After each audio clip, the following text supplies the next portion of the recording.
All right, Dan, are you ready to record our Witch to Bury Us or the Hatchet episode? Nope.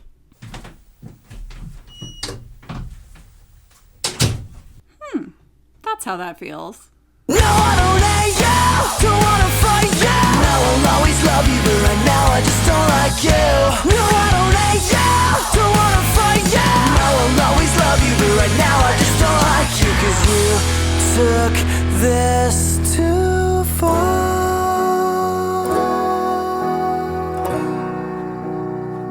Hello, everyone, and welcome. Oh, wait. Oh, no, Jessica's back. I'm sorry. After a week of me being in charge of introducing the episode, a full week. Also, it's kind of weird that we're back doing a normal episode for the first time. I mean, it's only been 2 weeks or 3 weeks, depending on how you judge time. But for us, it's been like, it feels like it's been a month. Like, it might have been a month or like more upwards of 3 weeks. And we're recording this on election day, which is even more just like, we could have like the next week, because there's no way they're going to know anything tonight, could feel like a year. So, right. Also, I was working today on a gig, and I had to carry a lot of equipment on a 1.5 mile hike to and from where we parked and the shooting location. And on my way back at like around the 1/2 mile mark, and I slipped and sprained my ankle. Yep. So then I had to like with my couple other lovely crew members like helping me like try and get back that last mile. It was a lot. Now, speaking of hatchets, I'm glad it's not like a 157-hour situation for you. Oh, geez. I don't know. He didn't use a hatchet, right? He just used his teeth or something. I've never seen the movie. I don't know. I didn't see it. Yeah. Remember the Hatchet? Is it called the Yeah, Hatchet? the book? The book, yeah. With the kid and the dog. I think there was a dog. Yeah. There was a sequel, I think. Wait, was The Other Side of the Mountain the sequel? Or was The Other Side of the Mountain the first one? I don't remember now. But I think the Hatchet was the first one. I read that in elementary school, I think. I remember there's a moment in that book where part of the reason, so we didn't even say, but there's a YA novel from like the 70s or something, or maybe the 60s. And it's about a kid who, here it is, 1986. Wow. Oh, wow. Hey. That's more contemporaneous to when we were reading it than I thought. Like, I thought... Whoa. You know what I mean? Like, I thought if they were making us read it in like the late 80s, early 90s, then I would assume it's from the 60s. I'm pretty sure I read it in like 2000, maybe 2001. Well, it was an older book when you read it. So, okay, so it's about a kid who goes off who runs away and lives in the wilderness. Right. Like, defies his parents. I was like very surprised then, honestly, that they were having us read a book about a kid who like defies his parents and goes off and lives on his own in the woods. I'm shocked you didn't do that. Oh no, I tried. I tried to go live in the woods of my Massachusetts suburb. From what I can remember, it had a nicer ending than Into the Wild. But I don't completely recall what happened. Right. Okay, no, so I gotta look up The Other Side of the Mountain, but the Hatchet is from 86. The sequel was The River in 91. But these are like the sequels to The Giver. Like, no one cares about the sequels. Everyone has to read the original in school. Were there actually sequels to The Giver? Oh, yeah. There's multiple. It was an ongoing series. Man, I hated The Giver. I had to read that like twice for school. Like once in elementary school and then again in middle school. And I was so bummed out because I was like, I do not like this book. Same with Adventures of Ulysses. We had to read that one twice as well. Wow, there's a lot of books in this series, because then there was Brian's Winter in 96. Whoa. I feel like he broke the naming convention of the Hatchet, the River. Brian's, what? Right. Brian's Winter. And then Brian's Return. Oh, wow. And then Brian's Hunt. Like, they were really banking on the fact that you would know this kid's name was Brian. So what's The Other Side of the Mountain? I thought The Other Side of the Mountain. Isn't that one that was the love story with Kate Winslet, and they put in the advertising the dog doesn't die so that it would get people like me who'd be like, I'm not going to see that because it's got a dog in it. No, that was like not Everest. Yeah, our side. Is it our side of the mountain? Okay, no, the other side of the mountain is apparently a romance movie from 1975. So there's some other YA novel about living in the woods called like something Side of the Mountain, and apparently it's not related to the Hatchet. if you know what Danny is talking about. Yeah. So anyway, yes, this week we're talking about which to bury, us or the Hatchet. Which to bury? And speaking of election night, Yes, 400, please. During the second plague, these amphibians came out of the water. Stephen. What are frogs? Right. What are frogs?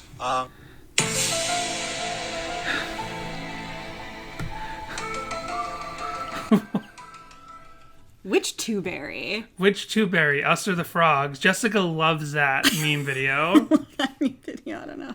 It's Celebrity Jeopardy, and David Duchovny goes, "What are frogs?" in response to Stephen King's answer of "What are frogs?" Well, I posted, speaking of election night, I posted a couple of polls, and let's see. I saw one of them. I said, which to bury, us or the Hatchet? And 54% said us, and 46% said the Hatchet. So, I mean, I think that's with 100% reporting in. Sorry. So, Which got what? Sorry, I'm on some pain medicine, it's fine. Out of 41 votes, okay, and 100% are reporting now from Twitter. Okay. 54% said us, and 46% voted for the Hatchet. Really? So for the Electoral College of Twitter, wow, the winner is us. But meanwhile, over on Instagram, that's the popular vote. Okay, so is Instagram the Electoral College? Yeah, exactly. So with still 5 hours remaining to report from Instagram, it's a landslide in the other direction. 31% of people said, wait, how many people? I forget. This is where I voted. I didn't vote on Twitter. Instagram doesn't give you percent. Instagram. They give you number of voters. 31 people said the Hatchet, and 14 said us. John Schneck also said us, and of course he's an Electoral College voter. There you go. So, even though the more popular vote was the Hatchet, John Schneck is our Electoral College, and therefore it is us. I could add up the numbers of votes across both, but I'm not going to do that. But we do have other top of the show business. So it's been weeks, and I've been mentioning this, but mention this. But as you recall, we talked about going back to like the first few months of our podcast, how we started the podcast out, and we're like, I think we're the first Relient K podcast, and we're like, nope, there was one other, and it was called Reliable J. And they only had 4 episodes, and then they disappeared a couple months before we started. Like, they were pretty recent. Their last episode was pretty recent to when we started. Well, it turns out and I still don't know how to pronounce his name out loud, so I'll just say Josh T. That he's on Twitter. It's him, because like weeks ago now, and unfortunately, it just happened right as we got into this block of like weird episodes, like the April Fool's episode and the deathbed episode with all this particular business. So I just wanted to mention, we now know who was hosting Reliable J. It was Josh, and I guess he's Reliable J. I think we mentioned this in a Patreon, but we didn't mention this on a regular episode. Gotcha. And because I realized as I made that joke that he's the Reliable J, that I was like, I made that joke before, but that was on Patreon, I believe. Anyway, so that's an old podcast, one of our podcast mysteries now solved. And he's apparently bringing that back. Oh, and we never said this out loud on the podcast, but we had conversations where we assumed this, and he confirmed it. So now I think we can say. And and he did it. Well, he mentioned it in his repost episode. He did a new episode where he said it. We wondered, did they stop doing the show because the couple of Reliable J, the podcast, might have broken up? And that's exactly what happened, apparently. You know, we don't talk about the relationships so much about Relient K members. So we shouldn't talk about rival podcasts? Exactly. Well, I don't consider Reliable J. I don't consider Reliable J a rival podcast when what we really hate is Magnified Pod. That's true. Those are facts. That's canon. So, which to bury, us or the Hatchet? I said the Hatchet. Right. Let's bury the No, Hatchet. I'm saying that's the name of the song, and now we're talking about the song. Yeah. So this is clearly a song about a relationship. Yes. It has always been a song about a relationship to me. Right. I've never once heard this for, there's a lot of different lyrics in here that you can cite for this, but I definitely, did not see this as being about God or anything. But let me tell you what, some folks over at Song Meanings would beg to differ. Oh, we're launching with the song meanings this week. But yeah, I mean, I absolutely agree. This is clearly about a relationship. That's funny that you say. I don't think Jesus is going to peel out and drive away. Right. I mean, maybe. I don't know. Yeah, of those handful 2020 feels like he might have. I don't know. Yeah, this song can go along with Faking My Own Suicide, where people can read a religious Christ allegory parable if they want, but they shouldn't, because if they do, it makes Jesus out really, really bad.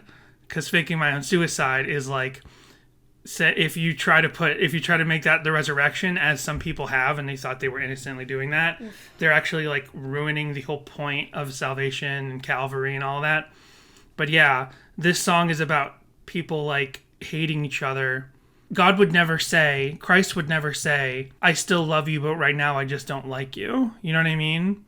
Like, there's that whole thing about... Well, I was thinking that it was more that's from the narrator's perspective, like, I'll always love you, but right now I just don't like you, to Jesus, if you want to view it that way. Like, yeah. And yeah, who doesn't feel that way? Who isn't like, I feel so when you out have of moments control of crisis and stuff, exactly. You think, I still believe in God, but he's not making it easy right now or something. Exactly. So that it could be from that. Yeah, it could be from that point of view. But yeah, let me look at this. Make your decision and don't you dare think twice. Go with your instincts along with some bad advice. This didn't turn out the way I thought it would at all. You blame me, but some of this is still your fault. So that, yeah, like that's a very... there's two people blaming each other here. Mm-hmm. And I don't know of any Christian song ever, like, that's like actually like... Yeah.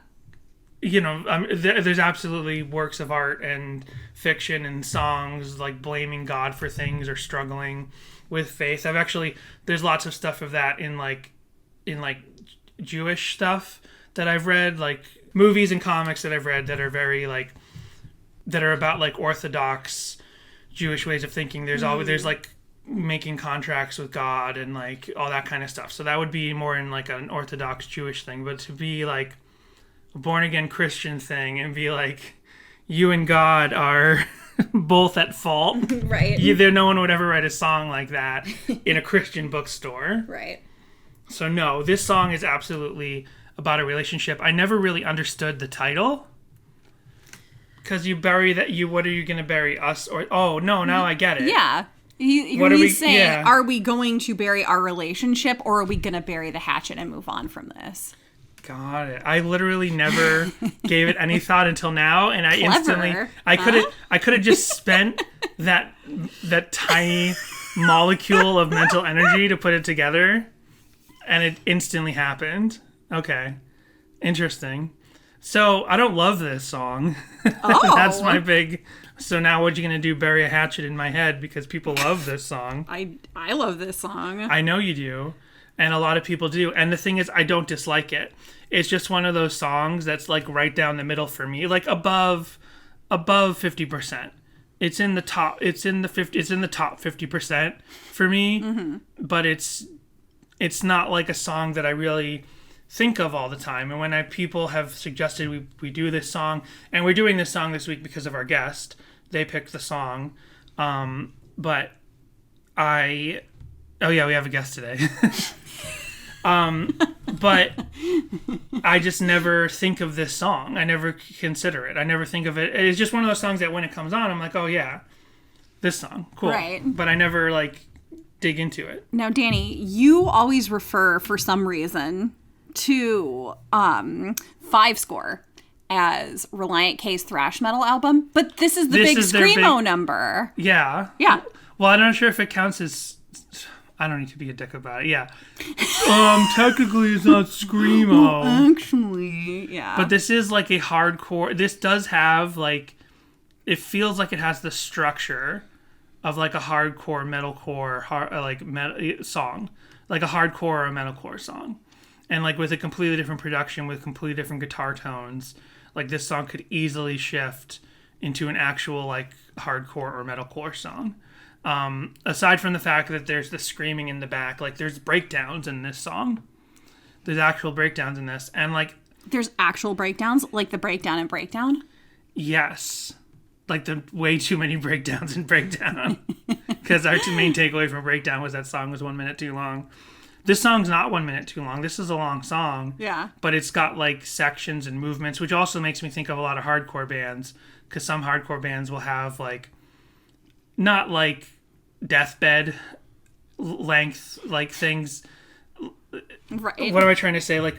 Like comparing this song, say, to Deathbed in terms of Relient K songs that have like movements, movements in them, and like kind of shift, and there's almost like mini songs within the song. Deathbed is obviously this big thing stretched out to multiple things, and they come back to different songs. This kind of keeps going forward, and like parts keep changing up, and coming back to other parts, and it feels like it's three different songs very well sort of woven together, and a lot of like metalcore bands write songs like that as well. They're constantly going forward and like having little movements and sections in them. So I was thinking this is almost like Relient K doing easycore before easycore was really a thing, but I don't think it really counts because easycore is like that kind of pop punk that has a hardcore structure, right? But I also think of easycore as being like the very super duper modern saccharine sounding like Forever Came Calling and Wonder Years and all those kind of bands. And supposedly like the beginning of easycore was like Newfound Glory, even though they didn't really have breakdowns, but I guess like whatever. My point is this doesn't sound like easycore, but you could almost. This is like a pop punk band doing a hardcore song. Yes. Yes. Agreed. Because of the way the song ends, where it ends with that sort of breakdown into Let It All Out, I thought we had already done this song. Right. When Danny told me which song we were doing, I was like, didn't we already do this? And he's like, no, we did Let It All Out. That's why you think we did it. And I was like, oh, right. Because I think we played a little bit of the leading into Let It All Out when we talked about Let It All Out. So we'll do a little less of that this week because we already did that for Let It All Out. And that's funny, yeah. So for these two songs to be so woven together, not just on the record where they flow directly into each other, almost makes it actually, like I was kind of saying, like a proto-Deathbed in a way, even though there's not like a specific story. It's more, both songs have an abstract story. But if you took Which to Bury and Let It All Out and considered them to be one song, this could almost be like a proto-Deathbed. Because it would probably be, approaching 10 minutes, like 9 minutes together. So I wonder if that was the idea. Like, I want to write an 11-minute super song, but everyone's saying I shouldn't do it, so I'm going to slice it into two songs. I'm doing a shrug. Write it down for the questions. I write it down. I doubt that that's true though. But so this song is just not a song I think about all the time. It's just not a song I come to.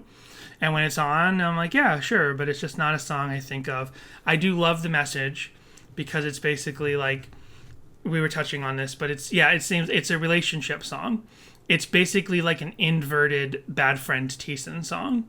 Because that's a theme that we always come to on this show, is there are lots of Bad Friend Thiessen songs about him being a bad friend and a bad son and stuff and wanting to be forgiven for those things.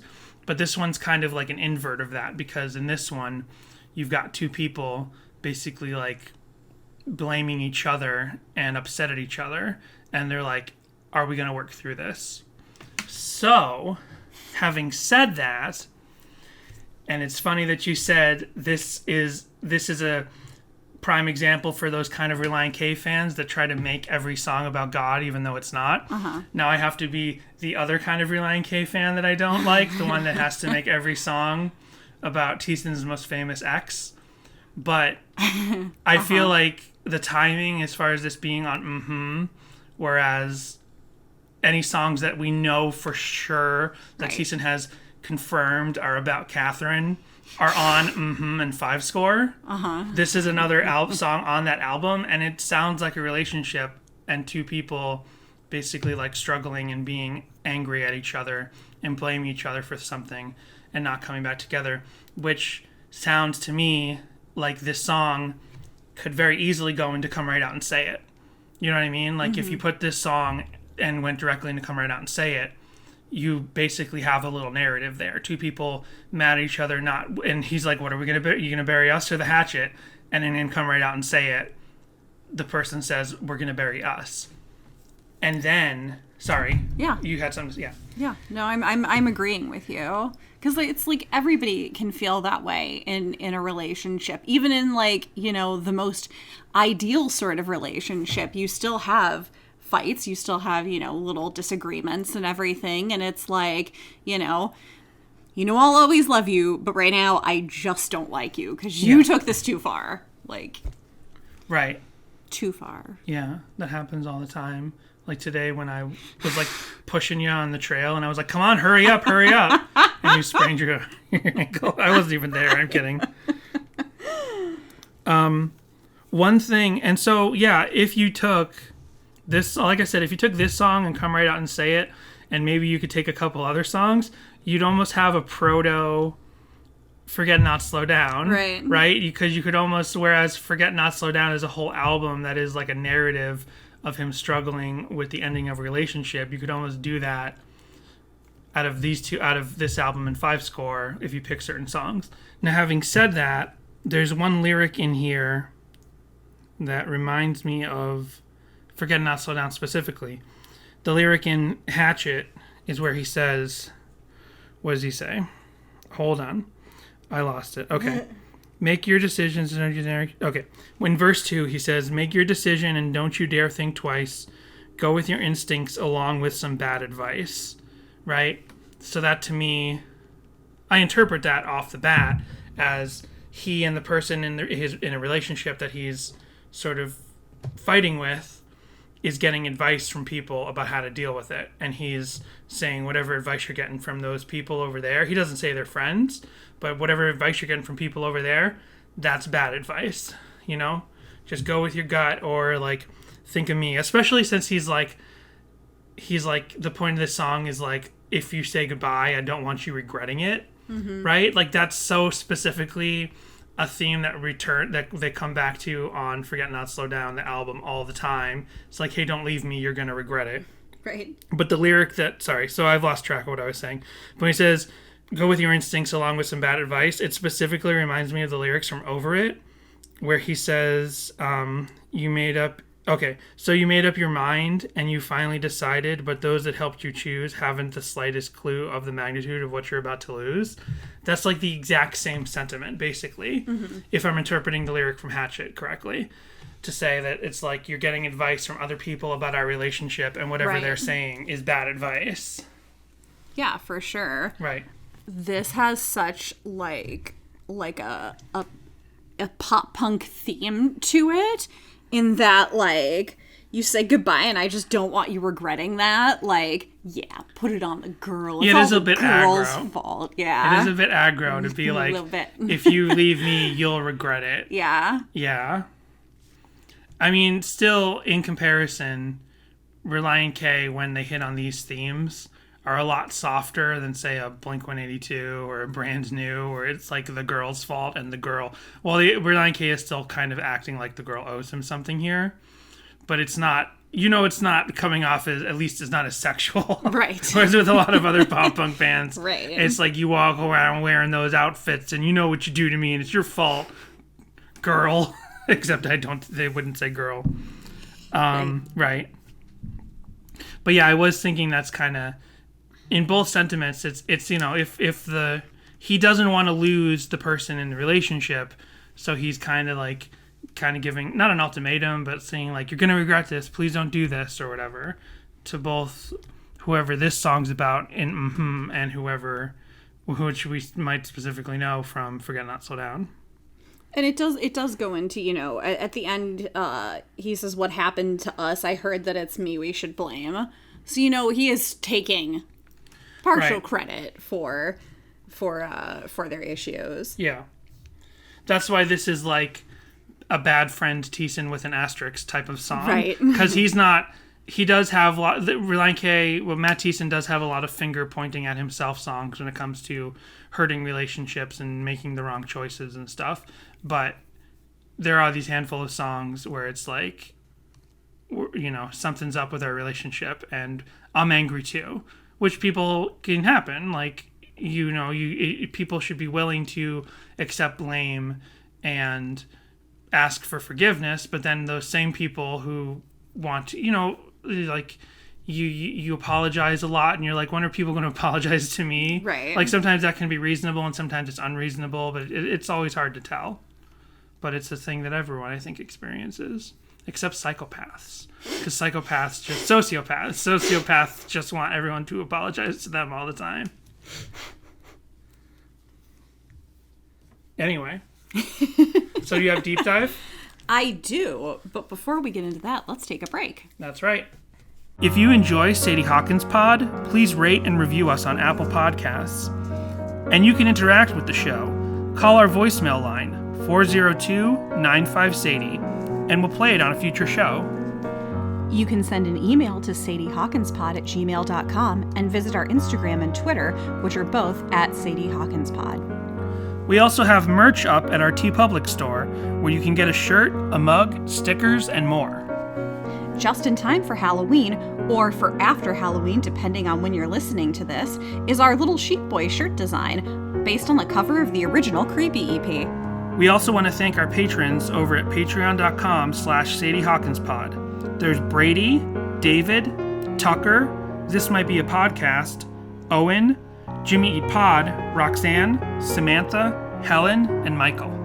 You can sign up to our Patreon for bonus episodes and exclusive merch. And if you have a special someone in your life, think of giving them the gift of Sadie Hawkins Pod. So for our deep dive today, I was actually surprised that not a lot came up, because is an era where that was a very popular album. It has one of the few songs that they've ever had to get on mainstream radio. So a lot of people had this album because of that. So I thought that I would find more like angsty emo girl blogs and things like that. Super bummed out not to find that. But what I did find is that the acoustic from the Apathetic EP is still up on MySpace. Wow. And it's still there? Did you play it? It's still there. I did not play it. Because most of MySpace's like, yeah, because apparently it destroyed. It just links to the YouTube. Oh, okay. So all the MySpace audio players are like, I think some of them might still sit there, but the actual like server where the MP3s are gone. So like little bands that might have only had their music on MySpace, like their music's gone from the internet. Bummer. So the term burying the hatchet means to end an argument with someone and become friends again. And this idiom originated in the 17th century in America. Native American tribes would literally bury a hatchet in the ground as a declaration of peace when their fighting ended. Oh, okay. And then a beautiful hatchet tree would grow there the next harvest. And now, song meanings. Oh boy. Ryoclem, on January 1st, 2005, oh, Happy New Year, said, "Man, this is a good song. Well, IMHO. I think this song talks about two people, God and Matt, or whoever. For most of the song, I think it's as if God is placed in as the speaker. Then in some verses, it switches off to the singer. That's complicated. For example, I tried to move you and you wouldn't budge. I tried to hold your hand, but you'd rather hold your grudge. It's like God was trying to get the person, trying to get a hold of some person, but all the person did was so many persons. Peel out and drive away from God. Right. So let me comment on that specifically. They say the fastest route to 2 points is a straight line. So when you have to switch back and forth the narrative between all of the verses to make the God interpretation make sense, you don't have to switch narrative at all to make the guy and girl relationship one make sense, which means that that's most likely the case. Whatever the simpler explanation is, like how complicated for it to, like, the narrative to be consistently switching from getting your point across from a songwriting point of view, from like how bizarre that like this line but this verse and that next line, and then it's going to skip every 2 lines will be about God, but then every other next one will be from my point of view. Like, that's so complicated. So that doesn't make sense to me, considering the other one is a much simpler explanation. They go on to say, then on the last verse, it says, if the singer is shifting the blame on God, why didn't you stop me from turning out this way? I think basically the whole song is where 2 people are talking. I also think this has some connection to I So Hate Consequences, because when I saw that when you peel out and drive away line, it sort of reminds me of I So Hate Consequences, because I asked myself, why did he/she drive away from God? This song's pretty deep. Love the transition. Right. And even though I Still Hate Consequences can definitely be interpreted, I'm just poo-pooing people's song meanings right now. But even though I Still Hate Consequences definitely has some spiritual aspect to it and can be interpreted that way, on the Live from Capitol Records video, Thiessen specifically says this song is about me dealing with having messed up some relationships. Right. So that's a classic Bad Thiessen song. So to say that this has a connection to that song, well, Thiessen flat out said I So Hate Consequences is about a relationship between him and another person. Right. Well, Spoon is Rock agrees with you, Danny. Oh. And on February 16th, 2005, I wonder if this is the Spoon we know, because they say, I disagree with Roichlem. I just went to their concert in Orlando, and they said, this song is about when you love someone, but you're not exactly happy with them. I think it's about a relationship with a girl that it was gone awry. This song is awesome and got me through some tough times. And the second part, Let It All Out, of this song is great too, even though a lot of people at the concert said it was lame. I continued to belt out every single word. Very powerful and also very noble of Matt to play such a slow song at a rock concert.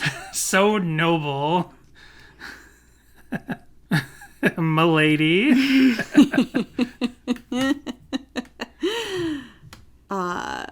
Oh my golly, I don't even know how to pronounce this one. SOTY, and then that little like up caret thing. Okay. CHIK on March 24th, 2005 said, I agree this is definitely about a relationship. He is mad about something in particular that has happened, but he still loves her.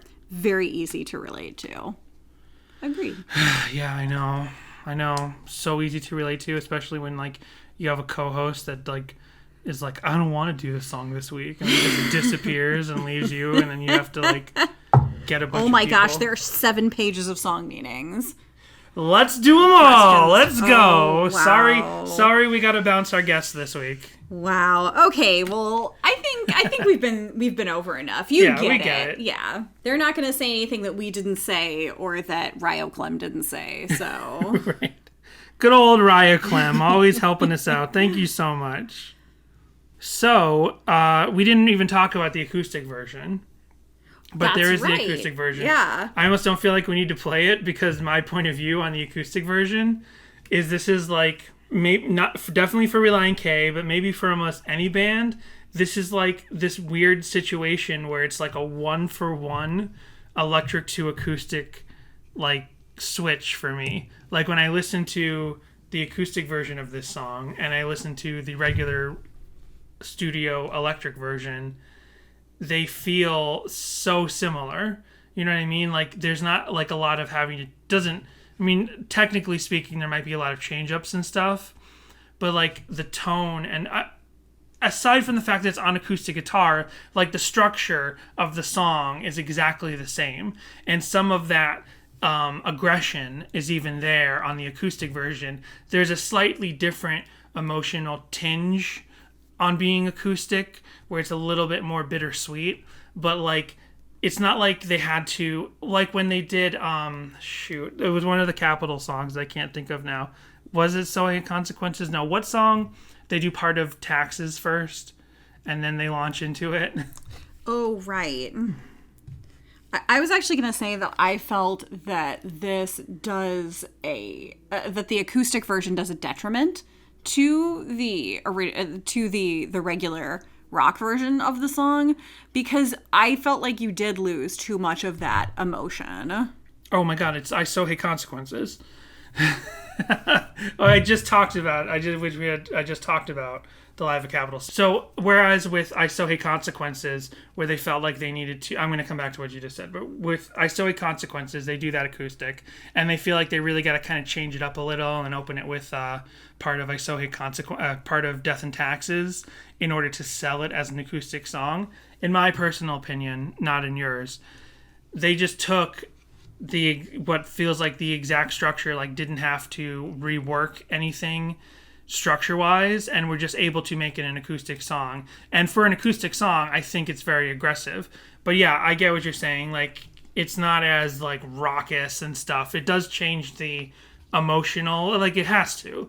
Doing an acoustic version has to change the emotional output of the song a little bit. I'm just so surprised that it's almost like a color and black and white version of a movie. It's the exact same movie. It might have a different emotional tone to see like the original Mad Max Fury Road and then the black and chrome version. You know, or some other movie that's like available in color and black and white. They've colorized a lot of older The films. Mist did that. There's a black and white version of The Mist. That's an official version. Oh man, Oh yeah, and of course they've colorized black and white films. Yeah, that's like not all even the what I was time. talking about. I had to see It's a Wonderful Life that way. Oh, okay. Where I was visiting someone in like a rehab place for an injury. Right. And they had it playing in the like common room where the people could like gather, and they were playing It's a Wonderful Life on a TV in sports mode, and it was like wow in color. I was like, oh my gosh, it's just all the things that like it's like I'm don't really wanna there, see. man. Yeah, it was awful. So that's the best analogy that I can give. Whereas some acoustic versions of songs, it's like they've made it black and white and they've turned on sports mode and they've edited out some scenes. To me, you've got what's essentially the exact same movie. They've just changed the color, the saturation. But that's my opinion, not yours, and I apologize that I've disagreed with you. And right now you just don't like me, but You took it too far, Dan. I know I did. I'm so sorry. Too far. So, in terms of versions that definitely lose the emotional pitch, here's a bad Nightcore version that I found.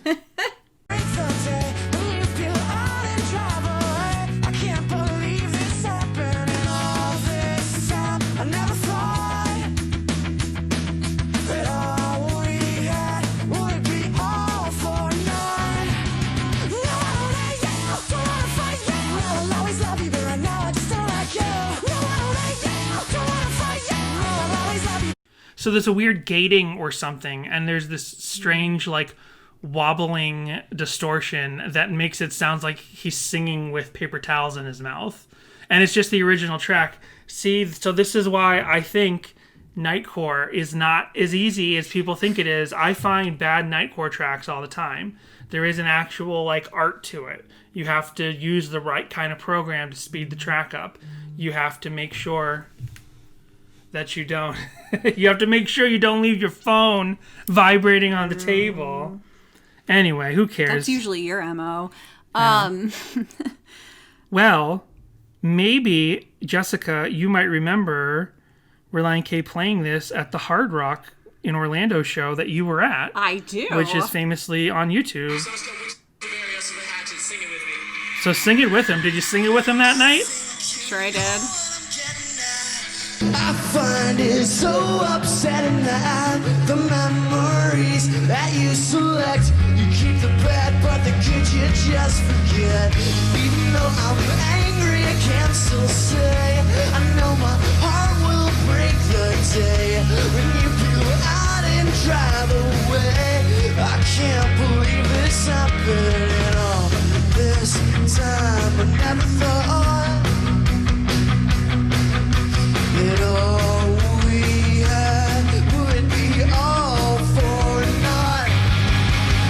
No, I don't hate you, don't wanna fight you. I will always love you, but right now I just don't like you. So there's a strange restraint on the quieter parts of this version, but other live versions, they like go full ahead, rocking really hard. I wonder if it had something to do with the fact that it's being like recorded for a later release or something. But every time in every live video, whenever Thiessen goes, I don't hate you, he always twists his head away from the mic. Like he doesn't want to give that full uncut Thiessen into the microphone. He's got to pull back. No, I don't hate you. Or it's like a car going by you. Maybe he just peaks the audio and he doesn't like doing that. Oh, that reminds me. I've told this story before, but when Relient K they were going to do like a karaoke, because Fiverr and Frenzy did a karaoke thing at Soulfest where they brought a line of fans up on stage and tapped each one in, like tag team, to go up to the mic and sing songs. Relient K was going to do the same thing, but they ran out of time, couldn't do it. But I was already up on stage and they agreed to let me do the screaming part of Softer to Me towards the end, and they were like, hold the mic, and this is like 2000, like this is when it's just the first album out. They're like, and there's only like 100 people in the audience. They're like, now make sure you hold the microphone away from you when you do your scream, and I did not do that. And it was like, and I'm like, oh, that's why I was supposed to hold it away. Yep. So real quick, let's check out that banjo. We didn't talk about that Schneck banjo. Yeah. I got one funny video for the banjo part, but here, let's listen to the hard rock banjo that night. Because what says hard rock more than a banjo played by John Schneck?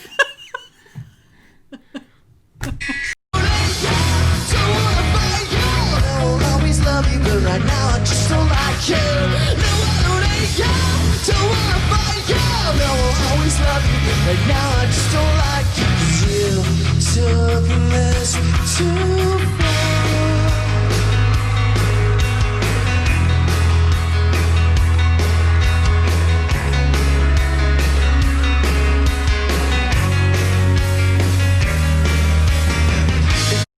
That's cool. Good stuff. In that recording, though, it almost sounds like a piano. Like you could conflate that with a piano very easily. In the recording. So there's one here that okay. So here's one video live that I found. It sounds really bad, but you can watch John Schneck, and this is in Baltimore, Maryland in 2009, and you can see Schneck trade off the guitar for the banjo in this video.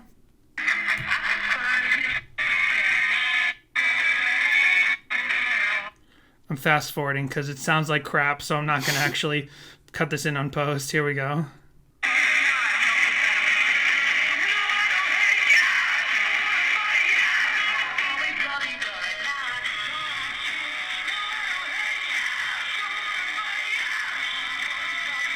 It's super aggressive. It's a very... No, he already switched. Yeah, he did the switch. You missed the switch. I saw it. And listen to that crowd. Yeah! They are psyched for that banjo. They love that it. banjo. The Baltimore crowd loves the banjo. A lot of Steve Martin fans in the audience. Yeah. There is a lot of stuff for this song. There's also a live acoustic version from 2011. There's multiple versions where it fades into Let It All Out. There's stuff from 10 and it was a common song for them to play from originally coming out all the way up to like pretty much now. Like I don't think I found any 2016 live stuff, but like they played it from all the way up to Collapsible Long Era. They never stopped playing it. But we could talk about covers. And speaking of that banjo, here's our favorite cover. Jessica's already heard this. I have, because this also came up in my deep dive. But I also played it in the car. You did? Because it's the only other version on Spotify of this song. There's 3 versions. The official version, the official acoustic. Yeah, because when I found it in my deep dive, I didn't actually click into it. Because whenever I come across sites that just link to videos, I always just leave those alone for Danny. Or if it's something like GodTube or one of those kind of things, I will copy and paste the link and send it to Danny. GodTube doesn't always come up. There is some stuff that's on GodTube that never made its way to YouTube. But anyway, this is the Pickin' on Relient K Bluegrass Tribute, which we almost never do songs that are on this. Here is their version of Which to Bury Us With. I swear, like we do Piano Dreamer songs all the time, and we do violin quartet songs. But this is not, as you would call it, a bot cover. No, this is a real band. Yeah. Know what I'm getting at? I find it so upsetting that the memories that you select, you keep the bad but the good you just forget. Even though I'm angry, I can still say I know my heart will break the day when you peel out and drive away. I can't believe this happened all this time. I never thought that all we had would be all for naught. No, I don't hate you, don't wanna fight you. No, I'll always love you, but right now I just don't like you. No, I don't hate you. That part's not so good. The I don't hate you, don't. I don't the rest understand of why nice. so many people had to join in. It's just well, it might too be much. the same guy just layered on top of himself, but it could be There's a female voice in there as well. Oh, okay. Well, I could be wrong. one part that disappointed me was when the banjo part would come in. They didn't change that to electric guitar. That would have been amazing. So here's one of the. So there's and also there's a lot of covers this week. Not most of them are good. Most of them aren't good. No. I think this song might be a little too complicated to sort of break down. You know what I mean? So we're just gonna play the handful of really good ones. Having said that, if any listeners know they've done a cover, I might not have found it, and maybe you're not on the list of covers that aren't good. Honestly, because this is such a massive song, which is why it's so funny you didn't find a lot online. There are hundreds of videos with this song title in terms of like so many, bad phone camera clips and full phone camera clips from multiple years, multiple versions of the band. So many oh my gosh, so many AMVs, so many shipping videos. So many homemade lyric videos. Best shipping video you found? Go. I didn't stick with the Flash. Oh. But apparently, like, what's the nerdy guy? Cisco, and like some other guy that must join later. It's a thing for them. Some other guy who I have no idea. It's like a gay ship for like which we'll talk about gay ships and Relient K videos later with the guest. But let's see. So I'm going to play just a handful of the best covers. And this is a German band, like at some sort of outdoor festival thing. I'll tell you what year. This is uploaded by First Aid Bricks. So this is the band First Aid Bricks. And I think that they're German. Yep. Just based off of the description. And this has got a female lead singer, and it sounds really cool.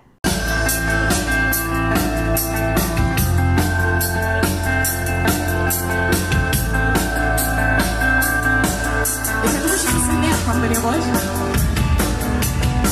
The key decision, don't you dare think twice. If the instinct's along with somebody at first, didn't turn out the way I thought it would at all. You better know that someone is still your love. I tried to move you, you just wouldn't budge. I tried to hold your hand, you never hold the grudge. I think you know where I'm getting at. I say goodbye and I just don't want you to get it. No, I don't hate you, don't want to fight you. I love that. Damn, she's got some pipes. Yeah, it's good. This is Zeke Power. We have a new Zeke Power cover. Nice. And this is like an old one for him. I think this is from 9 years ago. It's only got 2,000 views. I'm sorry, Banjo Dreamers. I didn't mean to be mean about your cover. Banjo Dreamers. You're mixing up the Piano Dreamers with... Yeah, we'll just call them Banjo. Picking it up or something like that, Picking right? it up, a ska tribute to banjo bluegrass music. So multiple like attempts to probably honestly some of the best of the lesser covers were just uke covers because they just played simple chords and sang the song. But so many people trying to recreate this song when it's apparently so complex.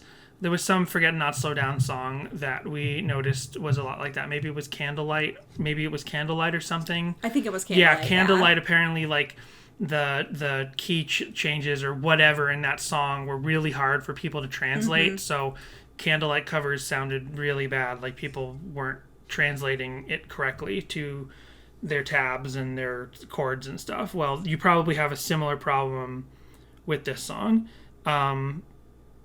But Zeke Power, because he's super talented, manages to get around that and did a really good full acoustic cover. Too far, too far.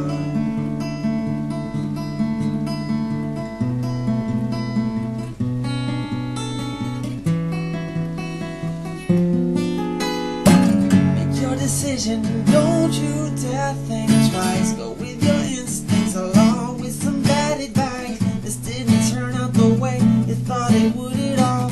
You blame me for someone, this is still your fault. I tried to move you, you just wouldn't budge. I tried to hold your hand, but you'd rather hold your grudge. I think you know what I'm getting at. You say goodbye and I just don't want you regretting that. No, I don't hate you, don't wanna fight you. No, I'll always love you, but right now I just don't like you. No, I don't hate you, don't wanna fight you. No, I'll always love you, but right now I just don't like you. Yeah, yeah.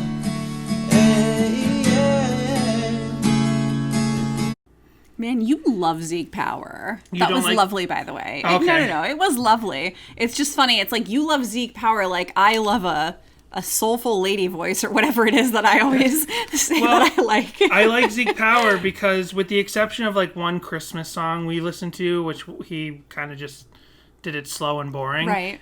All of his covers, he changes something about the groove. He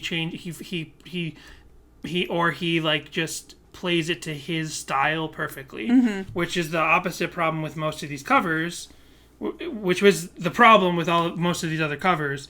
It's just like everyone is just trying as hard as they can to emulate exactly what Relient K put down on record, Right. both in the acoustic version and in the electric full studio version, and they just couldn't do it together as 2 or 3 people on acoustic guitar. It just would be lacking. They're trying to put that same energy into it, but here Zeke Power is like he's holding back, and he knows he's got to like not give the whole thing. You know, he can't go full blast into screaming it out. Right. So, okay. Jessica's laughing at me because I have opinions. So, we do have a guest this week. I just have a couple of fan things that I wanted to play. Yes, This please. I've never seen this before, at least not in this style, where it's like fully edited afterwards. It says full Sims 2 and 3 music video. Oh, okay. And this is not like a RuneScape or a No, club. this is a popular thing. People do The Sims like No, but yeah, but I just want to say Video this isn't things. like a RuneScape or a Club Penguin video or something where it's just the full screen of the game and they run around and place the text of the song.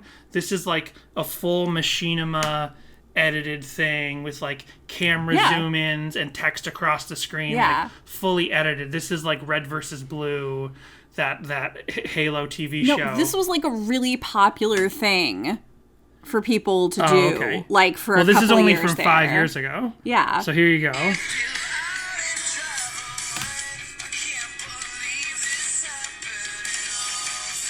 There's just a sim. Oh, wait. Okay, hold on. It just showed a sim like in agonizing emotional pain, but it was kind of coming across that maybe they were dying. Like that's what it looked like to me. They could have been. That could have been what they what they just filmed. And then it cut to like Rivers Cuomo, the sim, like singing into a microphone.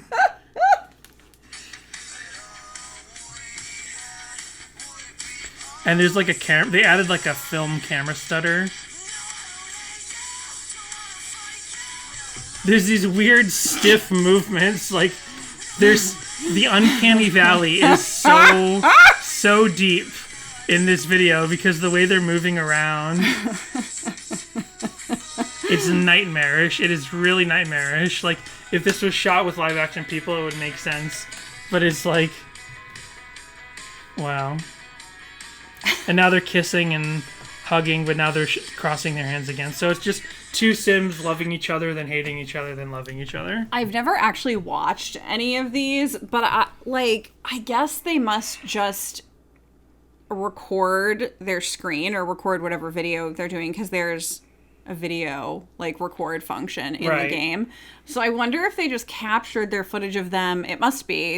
I mean, I don't know, or did they use mods? You know, like how do people do this? Do they I'm sure just they like do both. They just I'm like sure they're people like, do yeah, both. they hit to kiss. People when they use went to mods, kiss, and people also probably just capture the footage in game. Because that's what I was saying, like RuneScape music videos, which I have 2 of them for this song. You literally just play the game and you run around the game and you type in, and then a voice bubble appears above you with the lyrics. Right. The same way you type into someone on Animal Crossing. Like, I guess you could do an Animal Crossing music video by, like, typing the lyrics of the song in while you stand around. There's someone with RC car footage. There's someone who made an FMV of their house cat running around to the song. Nice. And there's a really, like, obnoxious one where these 2 sort of insane girls on their webcam are just, like, punching each other, like not actually punching each other, but just like hitting and pushing each other and laughing the whole time, and they grab their boobs and stuff. Oh, wow. They look like late teenagers, like they're probably 17, 18. It got uncomfortable, but they're not like little kids. Yikes. Still illegal. I guess so.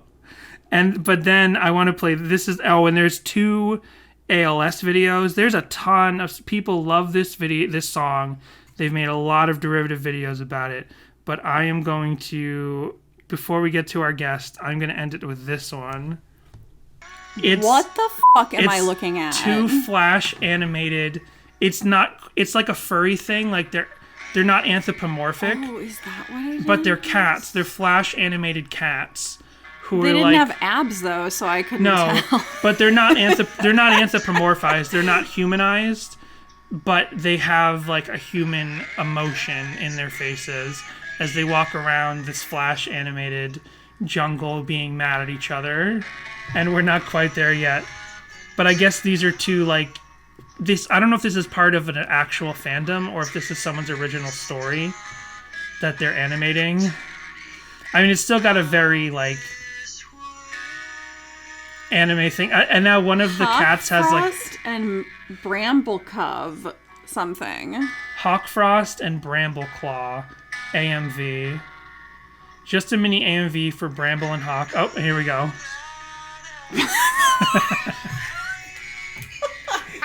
And now the animated cat is lip syncing the song. With a stake coming out of his bloody chest.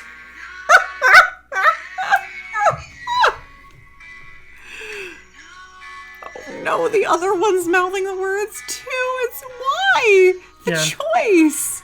So I guess this is about like some sort of cats that live in the jungle. Oh, spoiler alert for those that haven't read Sunset, if you care. I guess I really don't know if this is like if this is like a web comic or something, or like this person's original story or some story. I have no idea. There you go. Wow. Brambleclaw and Hawkeye or whatever. And so this week we have a guest. We have... Yeah, I'm really bummed out that I missed this guest. Yes, I'm so sorry. Jessica was away at the time, but we have Grace Baldridge, and she's a Los Angeles musician who on Twitter has gotten notoriety because she created this queer cover band of Christian music called Relient Gay. It's amazing. Yeah, and it got a lot of popularity. We'll talk about it, how I learned about it from the Relient Gay Discord. Schneck donated like a guitar lick to add to one of their songs and stuff. Awesome. But she had picked this song this week, and then we forgot to talk about the song. So I sent her an email and was like, hey, do you have any notes on the song? So this is what she specifically would have said about Which to Bury Us or the Hatchet if we had gotten around to it. She said, this song taps into that universal feeling of loving someone and also feeling deeply hurt by them. The hurt doesn't change and the love doesn't change. It's an impossible rock and a hard place type situation that, even if resolved, will leave a lasting mark on the relationship. I used to think about difficult friendships when I would listen to this song, romantic relationships too. The slight screaming during the chorus is a cathartic release for anyone who has ever been at their wit's end with a loved one. It's an ode to stubbornness and the power held in a grudge. My favorite line, incidentally, is, I tried to hold your hand, but you'd rather hold your grudge. Ouch. So good. So that's what she had to say. And I forgot to say, I always, whenever we listen to this song together, I sometimes turn to Jessica and I'm like, I wanted to hold your hand, but you'd rather eat some fudge. He does. Because I'm a dork. I tried to move you, you just wouldn't budge. I tried to hold your hand, you'd rather hold your grudge. I think you know what I'm getting at. You say goodbye and I just don't want you regretting that. So I didn't realize that you live right here in Los Angeles. Oh, do you live in LA also? Yeah, we do too, yeah. Oh, I didn't cool. I just realized oh crap, I should have looked at your biography. I was preparing for today, I was checking out the Relient Gay videos and I was listening to your own music. And it was the last thing I thought, I could just read your website, your bio or whatever. And I'm like, oh, you live in Los Angeles. So when I asked you what time zone you were in, that's why I wasn't even entirely sure where you were. But yeah. No, I really appreciate that though, because I feel like since we're all on Zoom and everything these days, I've fully been late to meetings where we haven't clarified the time zone. Right. It's mortifying where someone's 4 p.m. and I'll be sure. And I'm planning my whole day around 4 p.m. and then 1 p.m. I get a "Where are you?" text or email, and which is just bone chilling to receive. Yeah. What do you mean? Where am I? Yeah. It's it's a slightly more when you see an ad for a festival or a convention or something and they don't specify where it is and you're like, oh, this sounds really cool, but then you have to dig to even figure out what city it's in. Yeah. It's that problem, but times a million, because it's actually directly affecting relationships. People aren't thinking, mention the time zone. My new philosophy is I just restate things to probably an annoying degree. Okay. Where I'll be yes, I will speak to you then on this day, parentheses, with the numbers, at this time, PST, just to be really clear. Right. As far as the outline of this, I was thinking was actually first I should ask you, what should I call? What do you like to be called? At least as far as on the podcast, or what I should? Yeah, is it Grace? Is it? Yeah, you can call me Grace. Yeah, but you can just call me Grace. I'm a musician, and I also produce and host documentaries and unscripted content. Is Okay. So now we're joined by Grace. And I just asked you what to call it, what name I should use, because you have a bunch of different names and projects and stuff. It's so confusing. I'm sorry. It's such a curveball. Well, I've recently talked to a bunch of our listeners on Zoom calls because we're doing this big call-in deathbed episode because it's such a huge song to talk about. So that's been a barrier of what do I call you, by your real name or your Twitter name that I usually talk to? Yeah. So many extra names. And then God forbid somebody changes their screen name or their avatar and I'm basically lost track of them. even though they're right there, I've lost track of them for a while. So it's true, especially with avatars, because I'm a visual learner. So I sort of like keep track of like my friends. I'm like, oh, this person has this bluish icon or something like that. I can recognize it when it pops up. So when it's changed, I'm like, who are you? How could you change? So I think so people may know you, our listeners may be aware of you from the Relient Gay project, and your music is Semler. It's just called Semler, right? Yeah, so my full name is Grace Semler Baldridge, and as Grace Baldridge, I produce and host documentary series like State of Grace, which was for Refinery 29, about the intersection of religion and different social issues. And under my middle name, Semler, I make really sad and creepy folk music. And currently... April! That's our dog. Come here. I should have warned you. This was a guarantee that she would want to get in the podcast. No, that's amazing that that's true, because one of my dogs may do the exact same thing shortly. April, come here. Unfortunately, my co-host, my wife, is not here today to like soothe the dog when this kind of stuff happens. So she's just across the room and will not stop. April, we refer to her as our audio engineer for the podcast. That's so, we have two dogs. My wife and I have two dogs. We have an older, very sweet pit bull who's wonderful and quiet. And then we have a rambunctious Chihuahua, and I refer to him as my producer because usually when I'm like in this is my office, like when I'm in my office, like doing anything, he's like, I need to be in here. Like I'm producing this record, or like, how dare you mix this song without me? Right. I deeply relate. Well, ours is half Chihuahua, half Dachshund, so it must be something in that breed that... You need to show me April. I have the same dog. Okay, hold on one second. Let me grab her. Here she comes. Oh my gosh, she's so cute. Wait, I'm going to show you our dog. We have the same type of animal. Okay. I feel like I understand you on a very deep level now. We haven't even gotten into Relient K yet. I feel like I totally get you. Why can I not find a photo? Usually my phone is only photos of my dogs. I don't know why I cannot find. Where is Bean? Oh yeah. Okay. This is my dog, Bean. He'll probably come in here. Oh, nice. Yeah. the same deal. Okay. You gonna be professional, April? There you go. Okay. I just put her down back on the ground. Yeah, so she's part of our like promotions for the podcast as well. We put pictures of her in there and stuff, and she's on our Twitter, what do you call it, banner and all that stuff. So she's an integral part of our project as well. So you first came across our radar because I joined the Relient K Discord, and they were talking about Relient Gay on there, and it hit at like the perfect time because we've been doing this podcast for a little over a year, about a year and 4 months.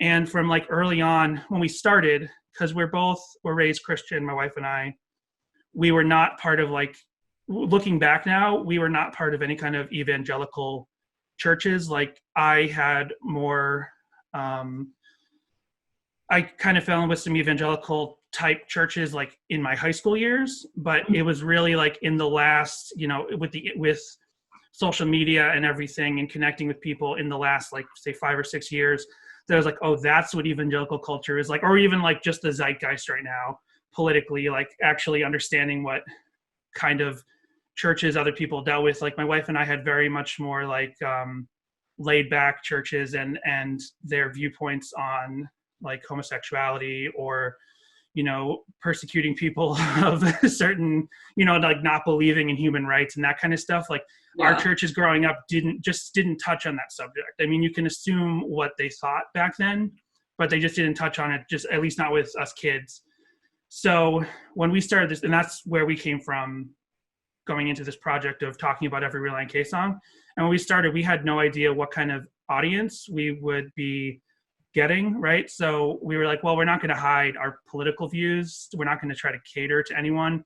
And I have seen like things where people pop up and they're like, I discovered a Relient K podcast, cool. And then they seem to like disappear immediately. But we had been for the last year, like having no idea what a Relient K social media audience is like in 2019, 2020. we started to see like the LBGT audience. We started to find that stuff, particularly like the last half of every podcast we do is looking on YouTube for like fan works, like music videos and covers and stuff. And so we would find a bunch of like, like shipping videos for, gay ships for shows and stuff. And we're like, okay, that's amazing. Yeah. And then I finally started finding some people on Twitter who were specifically like gay Christians or stuff like that and would have that in their bio and we're Relient K fans. There's also this like very small meme called the 12 Gays of Christmas we discovered, which is that apparently the Relient K's 12 Days of Christmas is a big like male stripper song. Like, I don't know if stripper might not be the right word, but a big like male burlesque kind of like a big song to play at like male strip clubs. Apparently it's because there's multiple videos on YouTube of that song being used around Christmas time. So it's like this whole meme of like people doing different kinds of dances to that song, usually like suggestive and stuff like that. So we're like, okay, there's definitely something here. There's an audience here as far as like that, but we're trying to figure it out. Like, who are the people who are, part of the LGBT community and like Relient K? And we had no context for that because I'm talking too much about myself. I won't ask you stuff. I'm just giving you the background on our show. It's fascinating to hear about all the research that you've done and the different sort of communities and sub-communities of Relient K fans that you've stumbled upon. I had no idea that Relient Gay was mentioned on the Relient K Discord, and I was just like, I'm so honored. Okay. I've been trying to get into Discord since quarantine. It seems like a cool way to connect with people, but it also feels like a bit intimidating. Yeah, I agree. Very that's super cool that people on platforms that I'm not even participating in have like carried this over and want to talk about what we're doing, because we are kind of making it up as we go, but there absolutely is an affinity within the queer community to Relient K. Both, I hope. And I think that that's been like really exciting because it kind of feels like this moment, at least right now through TikTok, there's a bunch of us going like, wait, you too? Like, I thought this was just like a me thing. I didn't know there were like other people that went through the same formative years, but alas, of course we must have, because Relient K was a huge band, even outside of Christian circles. Like they were major. And so it's been really affirming to find other people that have this very niche but shared experience. Right. So I guess we didn't say for anyone listening who doesn't know, but can you explain? It's basically a cover band that I just realized we didn't actually set up. Yeah, that would be very Relient K project is. Yeah. Sure. So I tweeted out like as a joke some like 3 or 4 weeks ago that we should put an all queer Relient K / Switchfoot cover band together to tour the country and do right by kids that were done wrong by their youth group or their church camp. And a bunch of people like retweeted it and liked it. And I do not do well on Twitter, so I noticed that. I was like, oh, this seems to be hitting. None of my other takes are working, but sure, let's explore this. And so then I put out a cover of Be My Escape that I just like recorded on my USB mic at home. And I put it out with like blank space built in there so that people could duet it on TikTok. And when you duet on TikTok, it's basically like you are singing along with the person that's made the original video. You get to kind of do like side-by-side videos, and I left a blank space. So I'm like, you sing this part. And we did that, and it was super fun. And I started just saying that we're going to really do this cover band, and it's going to be called Relient Gay, and we're really going to do it even though it's a pandemic and live music is the last thing that's going to come back. But since then, it's really picked up in a way that I think has been incredibly inspiring, of just other people with this very similar experience and foundation in contemporary Christian music from the early aughts. And we're all finding each other. And right now I'm kind of doing this queer Christian cover band project where I put out a new cover for the purposes of TikTok duets every week until I have to stop because I need to work on my own music too. But right now I'm going to do it every week. That's great. That's cool. So I watched some of the videos you post on TikTok talking about basically some of the same stuff you said, and I guess you do documentaries, right? You do unscripted documentaries, and you had done one. I guess, correct me if I'm wrong, but maybe you were on this subject of like people who were maybe harmed by their churches because of their identities, maybe, and then you went to interview a Christian label and had a little trouble there. Yeah, so prior to COVID, I hosted a documentary series called State of Grace, which was all about the intersection of faith and different social issues in American life.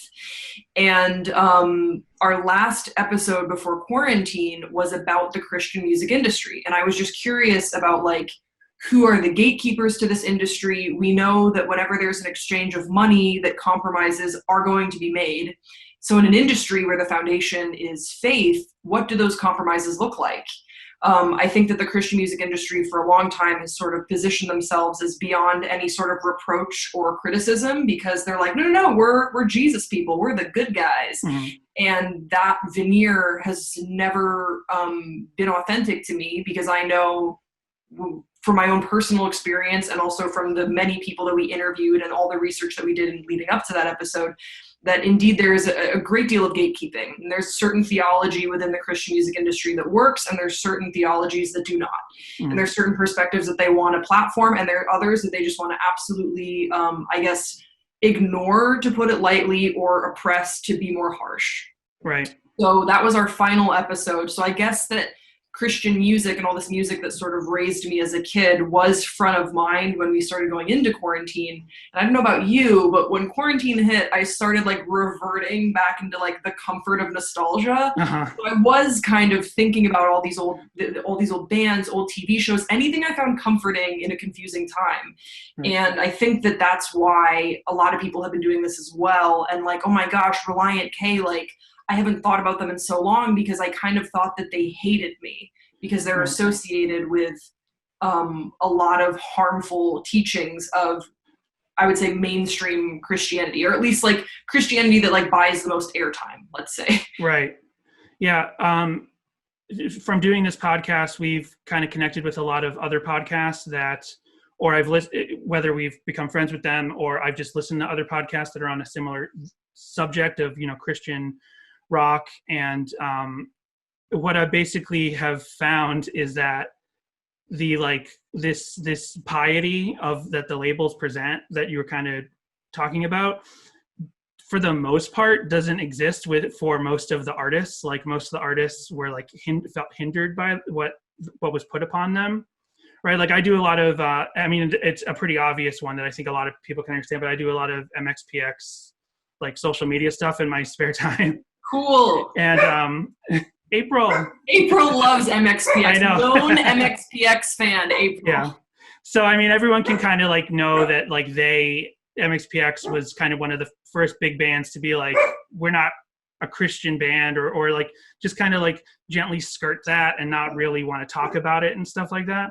But then as you listen to more interviews, if you hear more interviews with, which as I've heard more interviews with other Christian punk artists and stuff, they're like, yeah, we just wanted to, they just were encumbered by like this lifestyle that they kind of had to pretend like, just they couldn't drink a beer after a show, even if they were in their 30s. They had to present it as if they're like, and people who were basically kids, like teenagers and early 20s in punk bands, who suddenly have to pretend that they're ministers, even though they really are just there to play their music, Yeah. So I think that April, there's also construction going on upstairs, so that doesn't help. Come here. Hey, come here. No, she's like, no, I don't want to. So yeah, like that. And another thing I learned recently from like, there's an official Tooth and Nail podcast. Hold 1 second. There is? I need to listen. Oh yeah. 1 second. Come here. I'm gonna have to hold you the whole time now. Even though you smell. Hi, April. She smells like summer sweat, so I don't really want to be holding her right here. She needs a bath. There's an official Tooth and Nail podcast, and it's called Labeled. And I recently learned from that like, especially at the height of their reliance on Christian bookstores, like they basically, their rule book was like the Southern Baptists, something like they would start at the most conservative level as far as, or the Christian bookstores were held to that. April. Yeah. So like that was the rule set that they had to work from. Whereas any other, especially as you learned about the history of Christian punk, like it starts in California, people who were much more liberal minded, people who weren't judgmental, and, but then slow as like Christianity is taken over by sort of, mainline Christianity becomes more and more openly conservative, then like that stuff gets pushed aside, even though the artists are coming from a place of love and acceptance and inclusion. Like, it seems like it's the labels really that kind of push that agenda, that kind of exclude people. Well, because Lifeway bookstores, those like Christian bookstores, that is their lifeline. Because I mean, I don't know, I've been thinking about this a lot, Danny, about like, how did we get here? How did Christian music, honestly, I think, regress to what it is now? Because we remember this era of like Relient K, MXPX, Tooth and Nail Records, like everything that you're mentioning right now is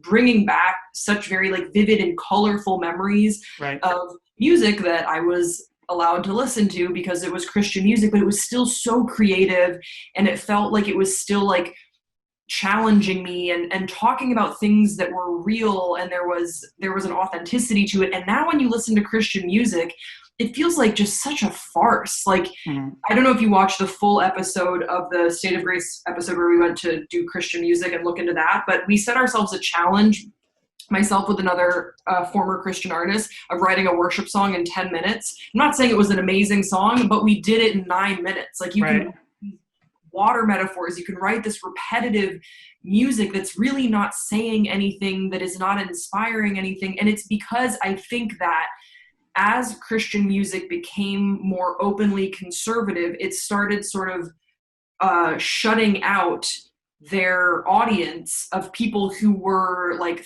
thrashy, gnarly creatives who were identifying with this more expressive genre. They were like, no, we don't want you guys anymore. It's for branding wise, we're going to do the soccer moms in the van. And I know like that is a verbatim thing that was said to me when I was in Nashville. It's the moms driving the car. They have a whole family structure that within Christian music, they're like, this is who we market to. And they market to the mom driving the kids to and from the car. And this is the type of music that she listens to. And that's why it's no accident that around like the 2010s, I would say, you started hearing every single band, even the ones that were like really like throwing down and like raging, started putting out worship records, because that was the mandate from the labels, because that's what the mom driving the car was listening to, because they basically just kind of gave up on the kids. Because we were saying, you know what, we want to be more progressive, we want to be more inclusive, these rules don't make sense. The word homosexual didn't even appear in the Bible until 1946. We're having some questions here, and they're like, you can just shut up. No, you don't exist anymore. Never mind. Forget you. Right. Now we're just sort of here in limbo. Like, wait. What happened? We still have these questions, and they're just hoping that if they ignore us for long enough, that we'll just go away and forget about all this music and these experiences that raised us and these conferences that we went to. Like, if we just ignore your questions. But the exciting thing about social media is that actually we're all finding each other, and we're more powerful than ever. Like, Toby Mac is ignoring the hell out of this cover, but I know that it's the first thing that comes up when you type his name in Twitter right now.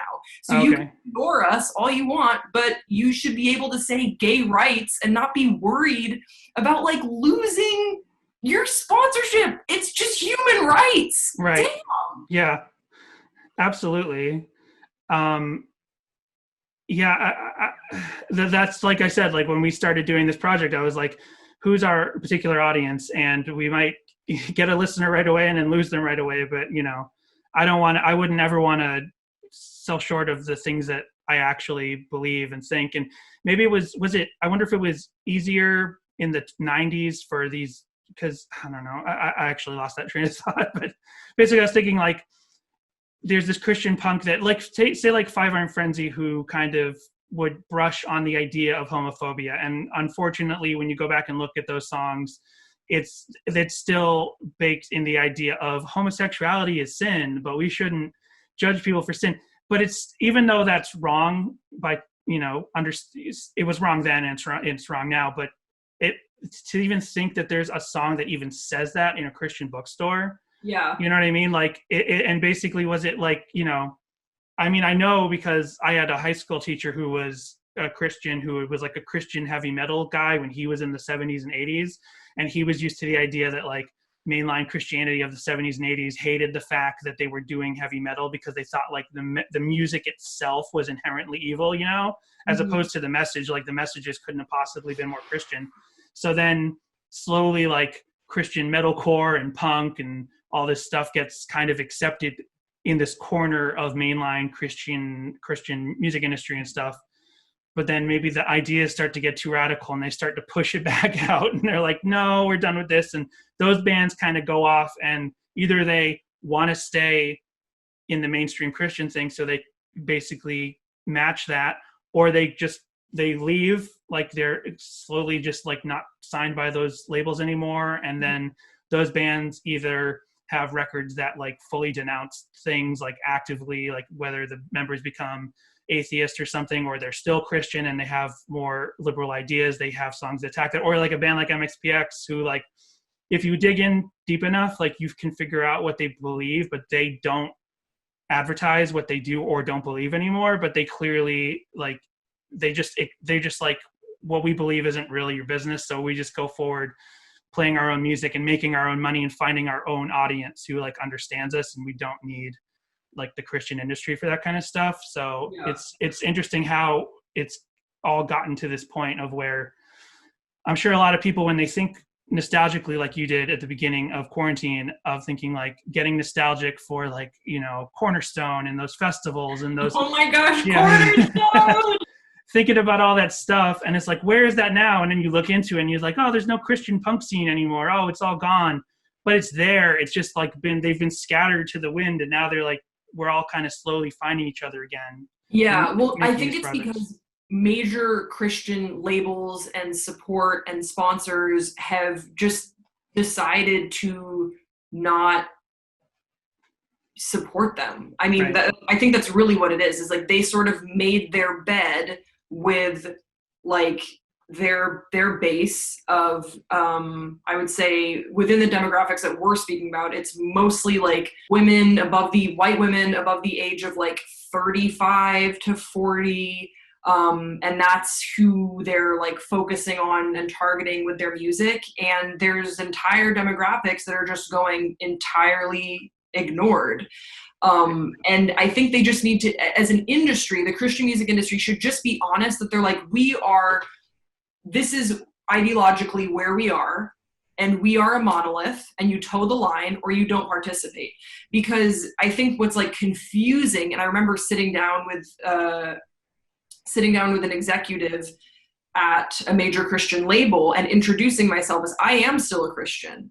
I am still a person of faith. I'm a member of my church's vestry. I'm really bad. I haven't been to a meeting since, like, not even a Zoom meeting in a while. But that's not the point. The point is that, like, I am an active person of faith, and I'm also gay, and I'm also married, and there are many other facets to my personality. And you could see the wheels in this guy's head were like, what? No, absolutely not.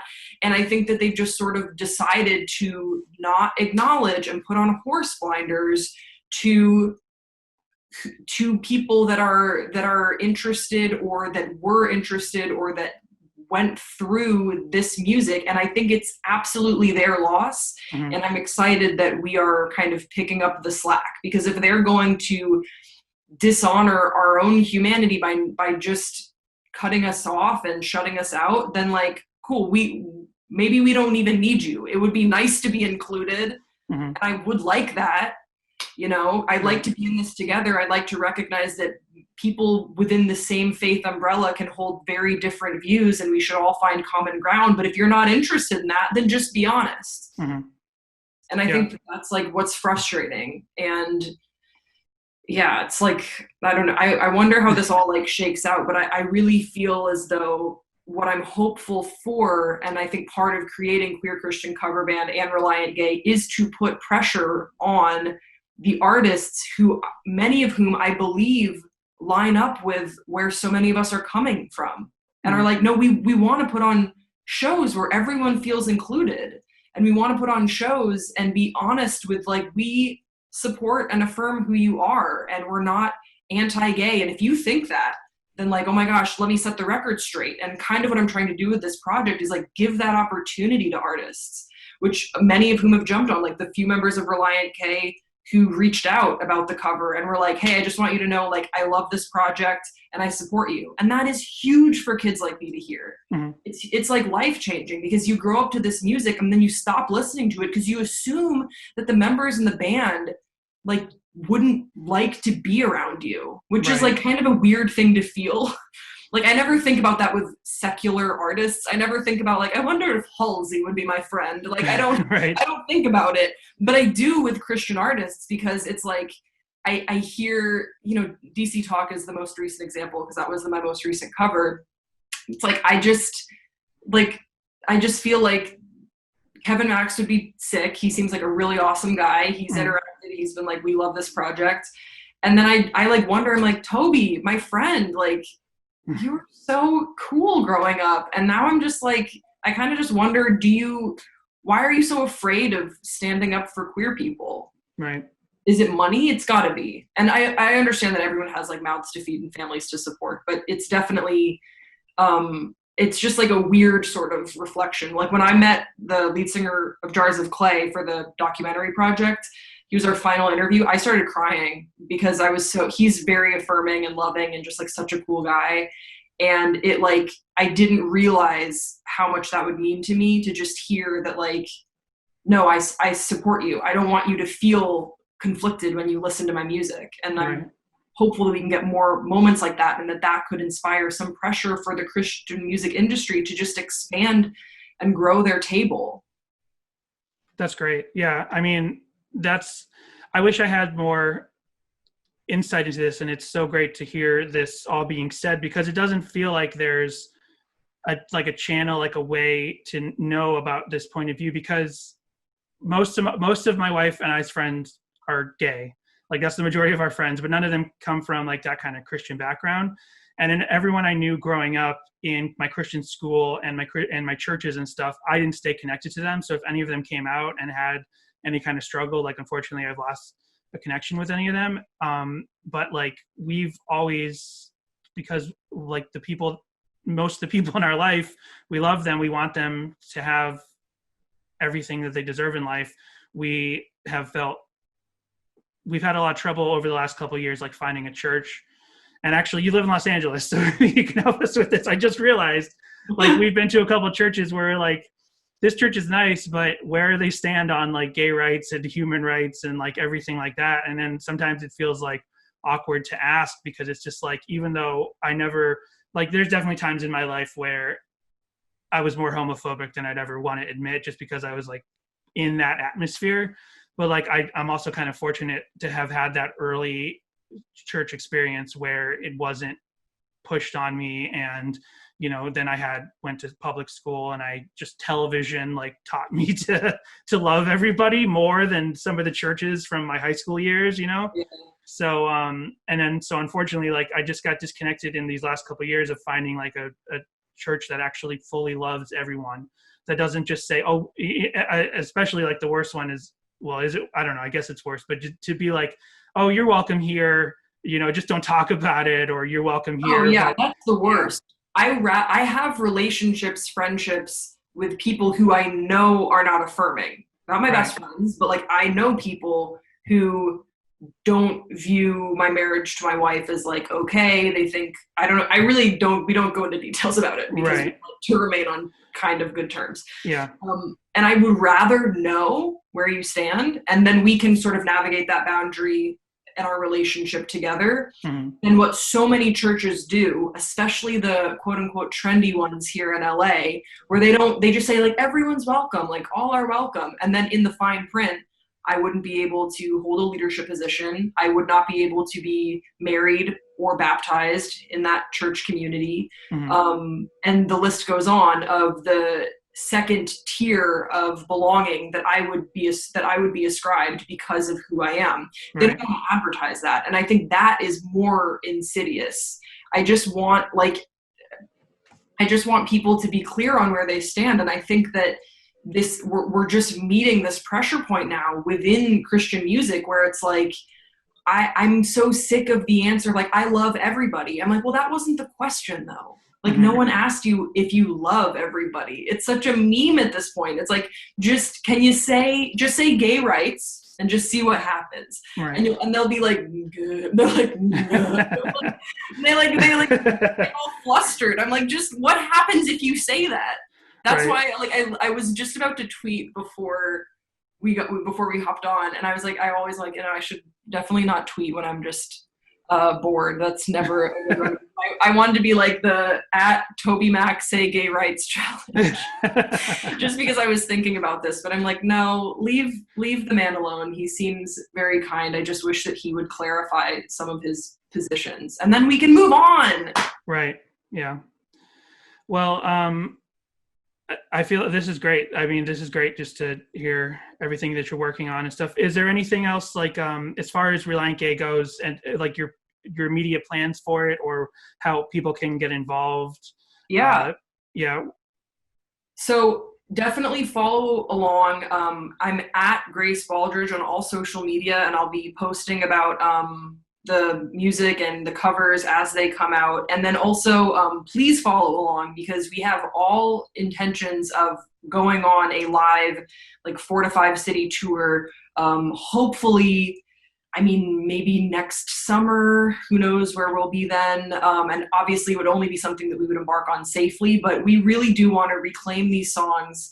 Relient K is such a fun band. I mean, their music is just, I've been listening to it more than ever now, and it just doesn't really get old. It's super fun and energetic, and we want to bring that to a space that is radically inclusive. And I'm hopeful that if anyone is interested in this project, they just follow on social media, and it's kind of all I talk about these days, so you won't be able to. Yeah, that's great. And I guess my last question, just to figure this out, is in order to watch all of your videos, because I saw the ones on Twitter, I'm pretty much just Twitter and Instagram, right? And then I discovered from the Discord about your project, you were tweeting about it, and I'm like, oh, it's a TikTok thing. And my relationship to TikTok is just like, if something's really funny or really interesting, it'll make its way to Twitter. Yeah. Or it'll make its way to Instagram. But I'm like, now I got to get a TikTok, because I want to watch like as many videos as yours as I could. So now I'm on TikTok. Like, I actually downloaded it when the first like time the president was like, we're going to ban it. I immediately downloaded it just to like show some support. But I'm like, as far as creating a login, like maybe later, but finally created a login, watch your stuff. So is TikTok the media, the place for this, just because it has that interactive thing? Or yeah, it's just for me, it's just the best format to engage with people. It's my favorite feature, I think, on any social media ever, of just being able to see people respond and participate in what I create. So we've had people like join in with a kazoo, we've had people join in on the drums, on a variety of different instruments, adding in harmonies. And I think that's why this kind of is a project very unique to TikTok that I don't think I would have thought of if I hadn't downloaded the app and wasted so much time. So much time, Danny. It's really. I managed to only watch like 3 or 4 things other than yours. I managed to I had a very busy day getting ready. Aside from the interview, I had a bunch of talking to you today. I had a bunch of regular work to do and all these things. So I managed not to let it just time suck my life yet, but we'll see. We'll see how it goes. So I feel like that's a good place. If you want to repeat, what were your plugs again? Let everyone know where else they could go for your other music. And yeah, you can give me a follow at Grace Baldridge on all social media. And if you are interested in listening to my very sad, creepy music, you can find it at Semler on any listening platform, Spotify, Apple Music. That's SEMLER. Great. 'Cause I've been housing all this doubt and insecurity. I've been locked inside that house. While you hold the key, I've been dying to get out. That might be the death of me, and even though there's no way of knowing where to go, I promise I'm going, because I gotta get out of here. here. So I've been stuck inside this rut that I fell into by mistake. I gotta get out of here, and I'm begging you